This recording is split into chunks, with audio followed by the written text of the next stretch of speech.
नमस्कार। आप देख रहे हैं स्पेशल कवरेज न्यूज़। मैं हूं आपके साथ शिव कुमार। मेरे साथ हैं संतोष पाठक जी। संतोष जी का बहुत बहुत स्वागत, बहुत बहुत अभिनंदन। बहुत बहुत धन्यवाद शब जी। और तमाम दर्शकों को नमस्कार। और एक व्यक्ति जो प्रधानमंत्री पद पर दावेदारी ठोक रहा था, अचानक उस व्यक्ति को बता दिया गया कि भैया आप तो मुख्यमंत्री पद के उम्मीदवार भी नहीं बनाए जा रहे हैं। लेकिन इसके पीछे वजह क्या थी शिव जी? बहुत सारे सवाल उठकर निकलकर सामने आ रहे हैं। क्या योगी आदित्यनाथ उस तरह के अपमानजनक माहौल में मुख्यमंत्री बने रहना चाहेंगे जैसा खेला शिवराज सिंह चौहान के साथ बीजेपी ने किया था, एकनाथ शिंदे के साथ किया था, नीतीश कुमार के साथ किया था, और जो रहस्यमयी माहौल वसुंधरा राजे सिंधिया को के सामने बनाकर रखा गया था जब वो अशोक गहलोत को हटाने के लिए चुनावी मैदान में मेहनत कर रही थी? सवाल ये उठ रहा है कि जो व्यक्ति जो लोकप्रियता में प्रधानमंत्री के बाद दूसरे नंबर पर बीजेपी में आता है, उस व्यक्ति को ये कहा जा रहा है कि आप मुख्यमंत्री के उम्मीदवार बनाए रहने लायक नहीं हो, तो क्या उसके पीछे एक बड़ी कहानी है? और टाइमिंग का देख लीजिए। जिस दिन, मैं दर्शकों से कहूंगा बहुत ध्यान से देखें, सुने दर्शक, जिस दिन योगी आदित्यनाथ के एसआईटी वाले अधिकारी अपनी रिपोर्ट को फाइनल टच दे रहे थे, वो फाइनल टच देना क्या होता है वो भी मैं आपको बताऊंगा, उसी दिन एक बड़े नेता का बयान। तो अब सवाल ये नहीं है कि योगी आदित्यनाथ विधानसभा चुनाव में मुख्यमंत्री पद के उम्मीदवार दावेदार बनाए जाएंगे या नहीं बनाए जाएंगे। आज जो सबसे बड़ा सवाल उठ रहा है शिव जी, कि क्या योगी आदित्यनाथ अब उत्तर प्रदेश के मुख्यमंत्री बने रहेंगे या नहीं बने। एक बड़ा सवाल लेकर आए हैं। कई ऐसी जानकारियां, चौंकाने वाली जानकारियां हमारे पास है जो हम दर्शकों के सामने रखेंगे, और अंतिम फैसला निश्चित तौर पर दर्शकों को करना होगा। हमेशा की तरह शुरुआत शिव जी, आप कमान संभालिए और फिर एक एक करके तथ्यों को हम आपके सामने रखेंगे। जी शिव जी। जैसे जैसे 2027 का चुनाव नजदीक आ रहा है, वैसे वैसे भारतीय जनता पार्टी अपने पत्ते फेंटती नजर आ रही, खोलती नहीं। टीम बना दी उत्तर प्रदेश की। केंद्र की टीम को लेकर कल भी गृह मंत्री अमित शाह के घर नितिन नवीन, बीएल संतोष बैठे रहे, ऐलान नहीं हो पाया। आप सोचिए कितना भारी संकट है कि 7 महीने हो गए और अध्यक्ष अपनी कमेटी नहीं बना पा रहा। सोचिए अगर कोई विपक्ष की पार्टी का अध्यक्ष अपनी कमेटी नहीं बना पाता तो अब तक क्या हंगामा हो जाता। पुरानी कमेटी को भी बहुत ज्यादा तरजीह दी नहीं जा रही है। नितिन नवीन की अपनी सीट पर जान सांसद में फंसी हुई है। उधर दतिया वालों ने तो आज एसएसपी को खुला चेतावनी दे दी है, खुली कि वक्त रहेगा, समय आने पर तुम्हें माकूल जवाब दिया जाएगा। योगी आदित्यनाथ किसे जवाब दें? वो जब सोफा पर बैठे हुए थे तो वो तस्वीर ने उनका सब कुछ इतिहास भूगोल बयां कर दिया है। और उस इतिहास भूगोल के बाद खुद योगी जी नहीं समझ पा रहे हैं कि अगला परिणाम क्या होगा, आगे मामला क्या होगा। ये बड़ा एक सवाल बना हुआ है। संतोष जी जो अभी कह रहे थे उसमें काफी कुछ बातें हैं, कई चीजें हैं, कई उठापटक हैं। प्रदेश में चढ़ावा चोरी के बाद एक नया भूचाल आ गया है। उस भूचाल को दाबने के लिए कल बड़ी खबर स्थापित की गई हेडलाइन मैनेजमेंट के लिए कि जौहर विश्वविद्यालय पर 2 कमरे के अलावा सब पर बुलडोजर चलेगा। कोई आजम खां का अभी लेना देना नहीं है। समाजवादी पार्टी के लिए गर्म दूध हो गई, पिएगी तो जल जाएगी और उगलेगी तो लोग कहेंगे दूध उगल देंगे। अगर आजम खां के यूनिवर्सिटी पर बुलडोजर चलने पर सपा धरना प्रदर्शन करती है तो बीजेपी को मौका आता जाएगा, और नहीं बोलती है तो मुसलमानों में विद्रोह हो जाएगा। एक पंथ तो एक काज समारे। समझ गए होंगे आप, फिर आगे की बात हमसे मत पूछिए। दोनों तरीके से फंसा दिया गया है। और डीएम साहब आ गए रामपुर के मैदान में कि पहले ये जिला पंचायत के अंतर्गत था तो 2 आवासों की परमिशन दी गई। अंदाज लगा लीजिए 10 साल तक गैर परमिट यूनिवर्सिटी बीजेपी के शासन में बनी रही। इसी यूनिवर्सिटी को परमिट करने वाले कौन है? तत्कालीन गृह मंत्री राजनाथ सिंह। कांग्रेस के गृह मंत्री ने मंजूरी नहीं दी थी। कांग्रेस ये मान के चल रही थी एक ही यूनिवर्सिटी, अलीगढ़ मुस्लिम यूनिवर्सिटी को ही लेकर पूरे देश में बवाल बना रहता है। एक और अगर जौहर यूनिवर्सिटी को, ये बात खुद सलमान खुर्शीद ने कही थी कि आने वाला दौर पता नहीं है किस ओर चला जाए। तो कांग्रेस हमेशा दूरदर्शी काम करती थी। यूनिवर्सिटी को मंजूरी किसने दी? आजम खां बड़े खुश हुए थे जब राजनाथ जी ने मंजूरी दी। तो बीजेपी दो मुंहा सांप के बारे में आप जानते होंगे, कभी आगे से चल पड़ता है, कभी पीछे से चल पड़ता है, जुगाड़ आए तो इकट्ठा होकर बैठ जाता है और लोग समझ ही नहीं पाते कि यहां क्या है। आज प्रदेश की राजनीति चढ़ावा चोरी पर फंसी हुई है। योगी संत हैं, किसी का कुछ बिगड़े न बिगड़े, योगी की छवि पर बड़ा डेंट आएगा। क्योंकि अगर गोली चलाने का डेंट जिंदगी भर मुलायम सिंह भुगतेंगे तो चढ़ावा चोरी का जिंदगी भर डेंट योगी आदित्यनाथ भुगतेंगे। ठीक वैसे ही फंस गया है जैसे कुंभ का आक्षेप पूरे जीवन नहीं हटेगा, ऐसे ही चढ़ावा चोरी का आक्षेप अब पूरे जीवन नहीं हटेगा। करे कोई भरे कोई। अगर गोली की जिम्मेदारी मंदिर पर चलाने की मुलायम सिंह की रहेगी तो चढ़ावा चोरी की जिम्मेदारी भी योगी आदित्यनाथ की रहेगी। लेकिन संतोष जी, ये सवाल है, ऐसे दौर में उन्हें छोड़ना क्या भाजपा के लिए लाभदायक होगा? शिव जी, भाजपा के लिए लाभदायक होगा या नहीं, ये तो वो तब सोचे ना जब उनके पास ज्ञानेश कुमार ना हो। ज्ञानेश कुमार तो है ही। हाँ, एक बात तय है, आप देखिए, दो तीन चीजें स्पष्ट तौर पर देखिए। आज की तारीख में इस बात में कोई डाउट नहीं है कि नरेंद्र मोदी भारतीय जनता पार्टी के सबसे बड़े स्टार प्रचारक है और लोकप्रिय चेहरे। दर्शक गौर करें, भारतीय जनता पार्टी, अमित शाह बहुत बड़े रणनीतिकार हैं और उनकी राजनीतिक चालबाजियों की वजह से भारतीय जनता पार्टी चुनाव दर चुनाव जीतती है और जहां चुनाव नहीं जीतती है वहां तोड़ कर ले आते हैं। अभी अप्रैल में कुछ महीने पहले ही ममता बनर्जी ने एक राज्यसभा में भेजा था, उन्होंने आज इस्तीफा दे दिया। महिला कलाकार भी हैं वो, तो वो सब कलाकारी तो है। लेकिन जब लोकप्रियता के मामले में बात आएगी तो अमित शाह से कहीं आगे योगी आदित्यनाथ है। पूरे देश भर में किसी भी राज्य में लोकसभा का चुनाव हो या विधानसभा का, राज्य मतलब अभी दर्शक कई लोग टूट पड़ेंगे, मतलब लोकसभा चुनाव के दौरान भी कोई भी राज्य हो या किसी भी राज्य में विधानसभा चुनाव, नरेंद्र मोदी के बाद अगर सबसे ज्यादा किसी की मांग की जाती है रैली की तो वो योगी आदित्यनाथ की जाती है। बल्कि एक राज्य में तो मोदी से ज्यादा योगी का आ गया था, अमित शाह के हाथ पांव फूल गए, तो उन्होंने तुरंत 15-20 को फोन करवा के हड़काया कि तुम तुरंत कैंसिल करो, वापस लो योगी की रैली की मांग को, क्योंकि टैली प्रधानमंत्री से नीचे करना है। फिर वो खबर एक पत्रकार के हाथ में लग गई थी, मैनेज किया गया कि किसी तरह से छपे ना, किसी तरह से लिखी न जाए खबर। तो ये बात भी सच है। ऐसे में भी ये तमाम बातें जानते हुए भी योगी आदित्यनाथ को इस तरह से परेशान क्यों किया जा रहा है? अब एक दूसरे सवाल पे आ जाइए। राम मंदिर चढ़ावा चोरी कांड सिर्फ एक मंदिर से चढ़ावे की चोरी का कांड नहीं है। राम मंदिर चढ़ावा कांड दरअसल एक मॉडल है और राम मंदिर चढ़ावा कांड में अगर राष्ट्रीय स्वयंसेवक संघ के किसी नेता की गिरफ्तारी होगी, विश्व हिंदू परिषद के किसी नेता की गिरफ्तारी होगी, तो आरएसएस ने जो 100 सालों का एक झूठ बना रखा है, नैतिक और क्या बोलते हैं उसको, ईमानदारी और पता नहीं और क्या क्या चीजें बना रखी है, वो ढह जाएगा। आरएसएस की बुनियाद जिस चीज पर टिकी हुई है वो बुनियाद ढह जाएगी। कौन पूछेगा आरएसएस? कौन पूछेगा विश्व हिंदू परिषद? इस देश के सनातन प्रेमी क्या आरएसएस के नेता का अपने घर स्वागत करना चाहेंगे? एक बात नरेंद्र मोदी बिल्कुल सही कहते हैं, आधी उसमें से आधी बात मैं कहता हूं कि मैंने भिक्षा से अपना जीवन यापन गुजारा, ऐसा नहीं है। लेकिन हाँ, प्रवास बोलते हैं इसको संघ की भाषा में कहूं तो, प्रवास उन्होंने काफी किया, रात में जिसके घर रुक गए उसी के घर खाना खाना। लेकिन ये अयोध्या का राम मंदिर चढ़ावा कांड ये हो सकता है कि हिंदू आरएसएस के नेताओं को अपने घर ठहराना बंद कर दे कि नहीं चाहिए भाई, आप लोग तो मंदिर में भी लूटते हो, पता नहीं घर में भी आके कुछ कर दो।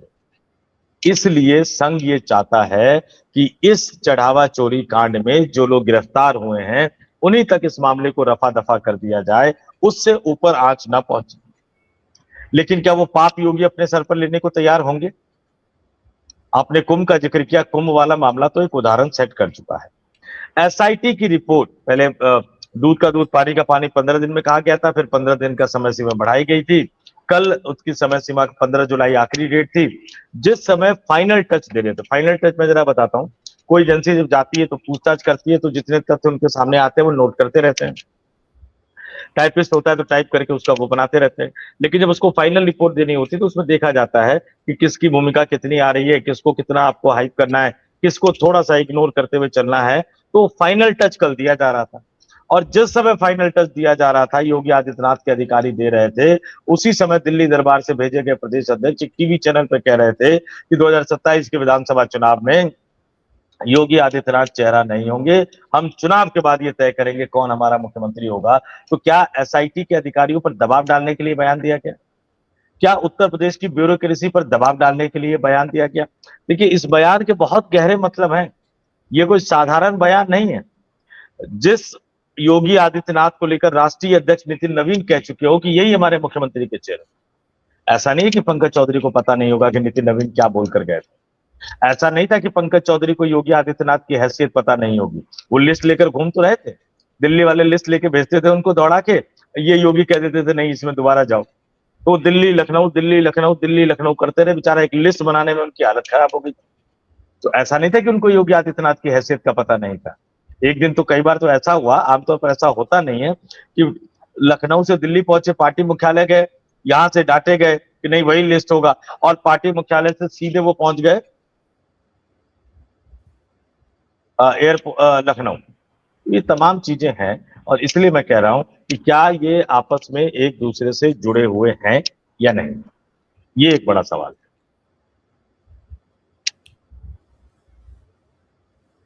अब योगी को हटाने का वक्त तो नहीं है, लेकिन कई मुख्यमंत्रियों के फेंटे जाने के जिक्र है।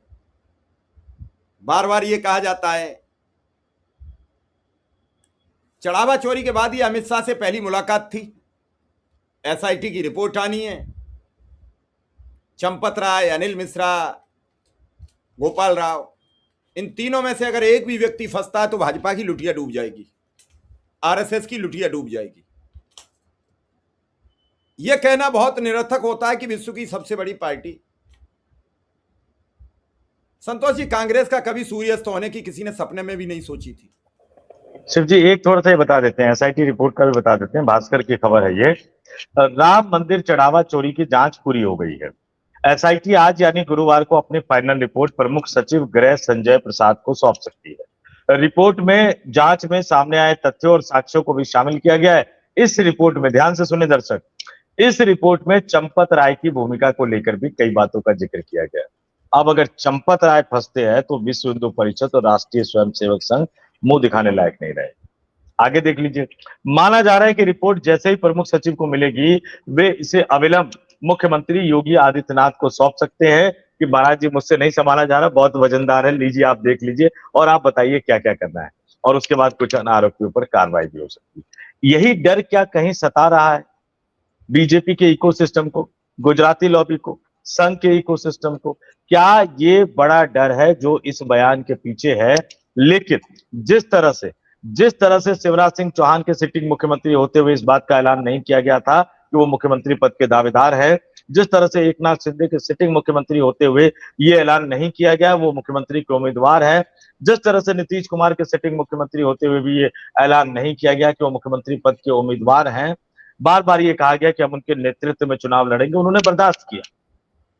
नतीजा क्या हुआ? शिवराज सिंह चौहान को विदा होना पड़ा।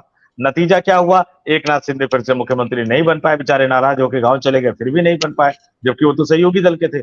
नतीजा क्या हुआ? मजबूरी में नीतीश कुमार को बनाना तो पड़ा, लेकिन कुछ महीने बाद विदाई कर दी। नतीजा क्या हुआ कि जो वसुंधरा राजे सिंधिया ये सोच रही थी कि अशोक गहलोत को हरा दिया, अब मैं मुख्यमंत्री बनूंगी या मेरा कोई करीबी व्यक्ति मुख्यमंत्री बनेगा, राजनाथ दिल्ली से गए और उन्हीं के हाथ में पर्ची थमा के उन्हीं के हाथ से पर्ची खुलवा दी भजन लाल शर्मा की। योगी आदित्यनाथ बीजेपी के नेताओं के अनुभव को से सीख रहे हैं, और कम से कम वो अपनी ऐसी दुर्गति तो नहीं कराना चाहे। बात आपकी ठीक है, लेकिन इसे हम हटा देते हैं। और फिर मेरा सवाल आपसे यह है, क्या आपको लगता है कि योगी को बदलने के लिए कोई भूमिका तय हुई है?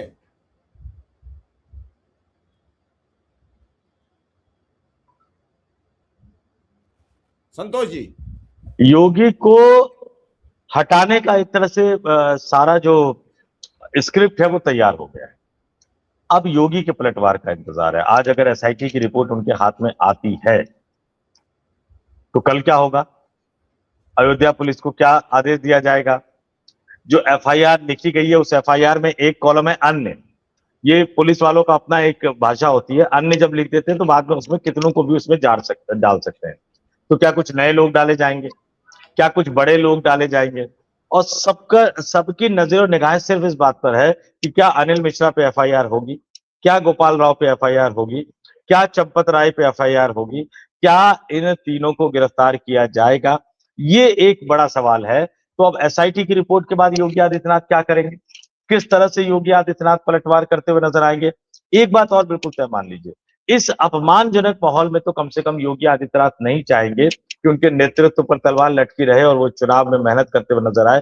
जाहिर सी बात है। लेकिन यहाँ एक सच ये भी है, आज की तारीख में अगर वो लड़ने की कोशिश करेंगे, वो अड़ने की कोशिश करेंगे, वो भिड़ने की कोशिश करेंगे तो शायद मुख्यमंत्री की कुर्सी चली जाएगी। इसलिए हमने कहा कि अब मुख्यमंत्री नहीं रह पाएंगे योगी आदित्यनाथ। एक तरफ है कई पीढ़ियों के उनके गुरुओं की मेहनत, नाथ संप्रदाय का जो वर्चस्व या प्रभाव जो भी रहा हो, अयोध्या आंदोलन के साथ गोरखपुर के मठ का लगाव। जाहिर सी बात है कि वो सिर्फ नेता नहीं है, सिर्फ नेता नहीं है, वो एक प्राचीन मठ के महंत भी हैं। और दूसरी तरफ क्या है? मुख्यमंत्री की कुर्सी है, बीजेपी आलाकमान का प्रेशर है, राष्ट्रीय स्वयंसेवक संघ और विश्व हिंदू परिषद का भी दबाव है, आरएसएस का, खास तौर से कि मुख्यमंत्री हमने बनाया, मोदी और शाह के मना करने के बावजूद भी बनाया। मोदी ने तो मनोज सिन्हा को चुन लिया था, फिर भी हमने आपको बनाया। आज हमें आपकी जरूरत है, आप हमारी मदद कीजिए। ये जो सवाल एक दूसरे से जुड़े हुए हैं, ये अपने आप में बता रहा है कि अभी फिलहाल यूपी की गुत्थी पूरी तरह से उलझी हुई है। आगे क्या होगा इसकी कोई जानकारी नहीं, इसकी कोई मालूमात नहीं। फंस तो गया है मामला। अब देखना ये कितना फंसा रहेगा, कितना सुलझा रहेगा। लेकिन कुर्सी किसकी जाएगी ये अभी तय नहीं है। लेकिन सवाल यह है, क्या इस पूरे प्रकरण में आरएसएस और बीजेपी की साख बचेगी, नरेंद्र मोदी की साख बचेगी? क्योंकि मुख्यमंत्री तो कह चुका है ये दिल्ली का आया हुआ सब अमला है, हमारी तो कोई सुनता नहीं है। और जब सुनता नहीं है तो क्या होगा क्या नहीं होगा, ये कई सवाल बने हुए हैं। और इन बने हुए सवालों पर फिर वही सवाल उठेंगे जिन्हें आप और हम बार बार कहते हैं कि आखिर बीजेपी कहना क्या चाह रही है और करना क्या चाह रही है। संतोष जी,